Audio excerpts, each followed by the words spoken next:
Science में chapter number 8 है बल और दाब का आपसी संबंध।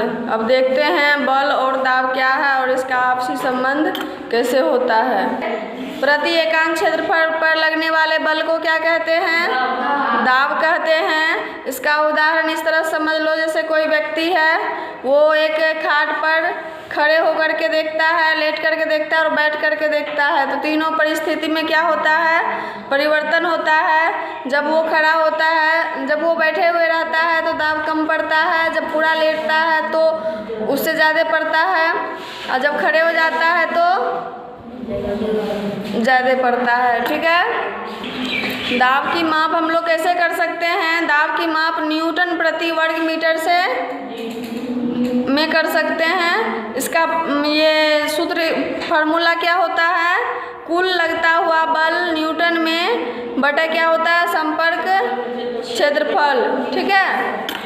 अब आगे है हमारे दैनिक जीवन में दाब का उदाहरण। जैसे हमारे दैनिक जीवन में कुछ कार्य होते हैं, इसमें दाब का प्रयोग होता है। जैसे कैसे हम लोग खाना बनाते हैं, तो खाना अगर प्रेशर कुकर में बनाते हैं उसमें दाब का प्रयोग होता है ना। चिकित्सा विज्ञान में दाब का प्रयोग होता है। सुई द्वारा दवा का प्रयोग एक इसका अच्छा उदाहरण है। जब सुई द्वारा दवा हम लोग देते हैं, इसमें भी क्या होता है? दाब लगता है। वाहन में एयर ब्रेक का प्रयोग किया जाता है। साइकिल के टायर में एयर का प्रयोग किया जाता है। कार की टायर से पतली होती है, ये जो साइकिल का टायर होता है इसमें दाब कम लगता है। और जो गाड़ी का वजन बढ़ते जाता है उसके अनुसार इसमें दाब बढ़ते जाता है। जैसे साइकिल में कम दाब का लगता है, मोटरसाइकिल में उससे ज़्यादा, और उससे बड़ी कार है तो उसमें ज़्यादा, जैसे ट्रक में है तो उससे ज़्यादा। डबल पहिया देखा है, जोड़ करके जो लगा हुआ होता है। तो इसी तरह से क्या होता है, जितने उसमें भार होंगे उसमें उतना ज़्यादा दाब का प्रयोग होगा। दाब के व्यंजक का क्षेत्रफल जो होता है वो किस में होता है? डायमीटर में होता है। क्षेत्रफल बढ़ाकर दाब का मान घटाया जा सकता है। क्या किया जा सकता है? क्षेत्रफल बढ़ाकर दाब का मान घटाया जा सकता है। विपरीत अवस्था में यदि बल का मान बराबर हो तो संपर्क क्षेत्र पर दाब का मान बढ़ जाता है। द्रव तथा गैसों द्वारा लगाया गया दाब। अब देखो द्रव और गैसों में किस तरह का दाब लगाया जाता है। द्रव तथा गैस तरल पदार्थ होते हैं। द्रव और गैस तरल पदार्थ होते हैं ना, जानते हो ना तुम लोग। सबसे सामान्य द्रव जल है। वायु गैसों धूलकण आदि के मिश्रण है। वायु जो है क्या है? गैसों और धूलकण का मिश्रण है। तरल पदार्थों का एक सामान्य गुण है कि वे बहते हैं। तरल पदार्थ जब पानी रख दोगे यहाँ पे तो बह करके यहाँ चल जाता है ना। उसमें एक क्या सामान्य गुण होता है, जो कि ये बहता है, एक स्थान से दूसरे स्थान चला जाता है। द्रव जो है उच्च स्तर से निम्न स्तर की ओर बहता है। जैसे ऐसे पानी गिराओगे तो ये नीचे गिरेगा, क्या होता है? ऊपर से नीचे की ओर बहता है। ठीक है। और इसका जो गैसों का बहाव क्या होता है?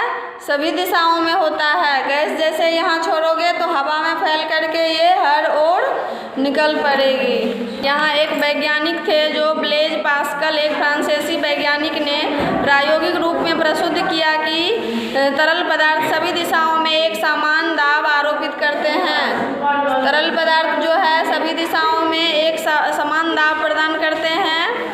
ठोसों में दाब भार के कारण नीचे की ओर लगता है। ठोस जो होता है उसमें दाब भार के कारण नीचे की ओर लगता है, जबकि तरल पदार्थों द्वारा दाब नीचे, ऊपर एवं तिरछी बगल दिशाओं में आरोपित होते हैं। द्रव के दाब को मापने वाले यंत्र को क्या कहा जाता है?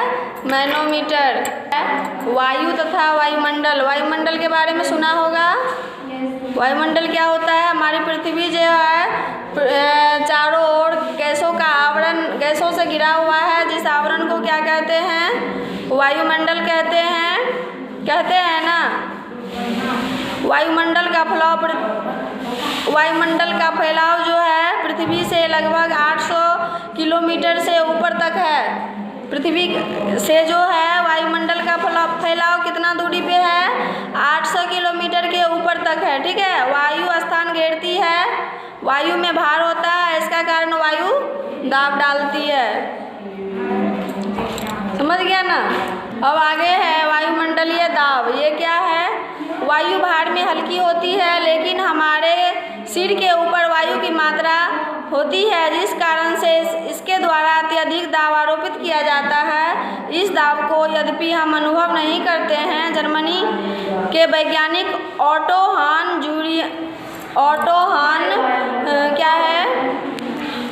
हान ज्यूरिक ने वायु दाब की विशालता का प्रयोग धातुओं के कटोरों को लेकर दिखाया था। दोनों कटोरों को एक गोला बनाया गया था। कटोरों से वायु सूचक पंप द्वारा वायु निकाली गई तथा कटोरों को अलग करने के लिए 8 गोलों के द्वारा दोनों कटोरों को दोनों ओर से खींचने पर ही अलग अलग किया